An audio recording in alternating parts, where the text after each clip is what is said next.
जय श्री माता जी। आज हम कुंडलिनी का विज्ञान सीखना शुरू करते हैं। ये हमारी वर्टिब्री है जो वर्टिब्रल कॉलम का एक पार्ट है। ओके, वर्टिब्रल कॉलम में ये मेरु रज्जु या स्पाइनल कॉर्ड इस तरीके से फिट होती है। स्पाइनल कॉर्ड इस तरीके की लेयर से होती है और अंदर जो है ये दो सिंपैथेटिक नर्वस सिस्टम को डिनोट करने वाले दो भाग होते हैं।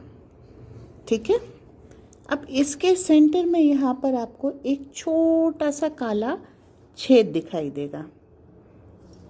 ओके, ये छेद, साइंटिस्ट इस छेद को क्या कहते हैं? ये रखा सेंट्रल कैनाल। इसमें सेरिब्रल फ्लूइड्स होते हैं। नैरो सेंट्रल कैनाल है विच provides nourishment and water waste collection from nervous tissue। लेकिन कोई डिफाइंड इसका एक्सप्लेनेशन इनके पास नहीं है कि ये सेंट्रल कैनाल यहाँ पर क्यों है।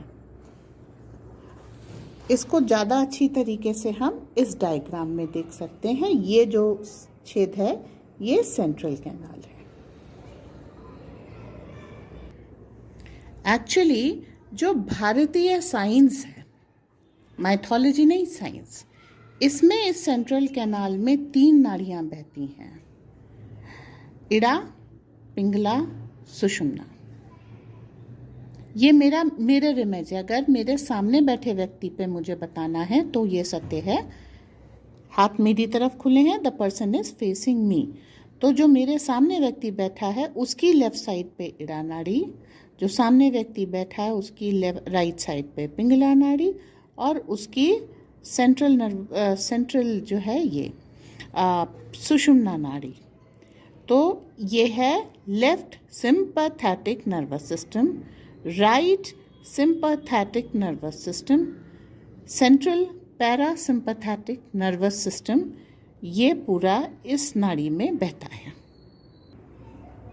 अगर हम अपनी पीठ को देखें तो हमारा इड़ा नाड़ी, ये मेरी तरफ, ये इड़ा नाड़ी, ये पिंगला नाड़ी और बीच में सुषुम्ना नाड़ी जाएगी। अब हम इस भाग को, हिप बोन को ध्यान से देखते हैं। हिप बोन में यहाँ पर ये कुछ हड्डियाँ कॉसिक्स बनाती हैं जो आपस में जुड़ गई हैं। यही हमारा मूलाधार है। डिटेल में देखते हैं। ये वो 4 बोन्स हैं जो एक दूसरे में जुड़ गई हैं और ये देखिए एक ट्रायंगुलर स्ट्रक्चर बना रही हैं। ये हमारा मूलाधार है। किस तरह?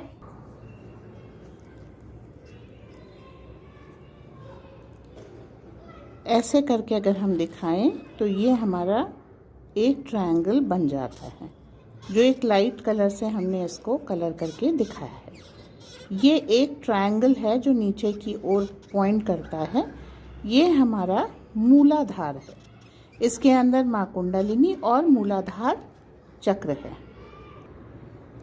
ये अंदर से इस तरह की एक फनल बनाता है। ठीक है, और जब इसे खोलते हैं तो नीचे आपको कूर्म, कच्छप स्वरूप दिखाई देता है श्री विष्णु का, जो इसको संभाले हुए है। तो जो कोन है वो अंदर से इस तरह से हॉलो होता है। अब इसके अंदर क्या क्या चीज़ें हैं? इस कोन में ऐसा 4 भुजाओं वाला मूलाधार चक्र है। इस पूरे को मूलाधार कहते हैं और ये मूलाधार चक्र जो उसका सेंटर है और ये उसकी 4 पंखुड़ियाँ हैं। अब ये सेंटर जैसा कि दिख रहा है वैसा ये एक 2D नहीं 3D स्ट्रक्चर है। ठीक है, ये इस तरीके से शेप आती है इसकी।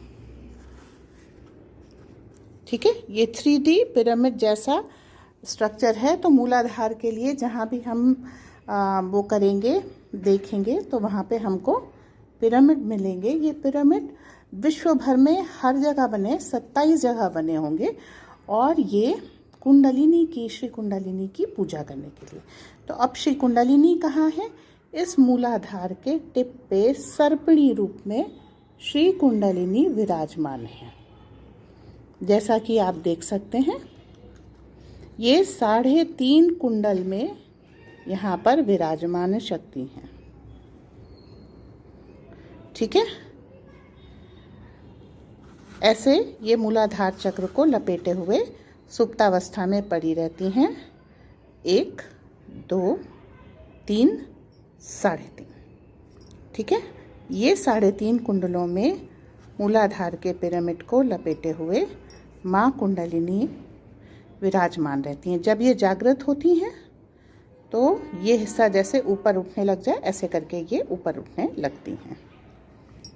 जैसे हम ये देखते हैं ना, ये रस्सी बटी हुई है, इसी तरीके से कुंडलिनी के जो तंतु होते हैं वो आपस में बटे हुए रहते हैं और इस तरीके से लपेटे हुए रहते हैं। तो ऊपर से देखने में ये स्ट्रक्चर ऐसा लगेगा कि सारे कुंडलों में श्री कुंडलिनी है, नीचे एक पिरामिड का स्ट्रक्चर है जिसके द्वार हैं और हर द्वार से मूलाधार की एक पंखुड़ी निकल रही है। बीज मंत्रों की चर्चा हम अगले वीडियो में करेंगे। इतनी जानकारी के लिए को नोट कर लीजिए। मुझे सुनने के लिए धन्यवाद।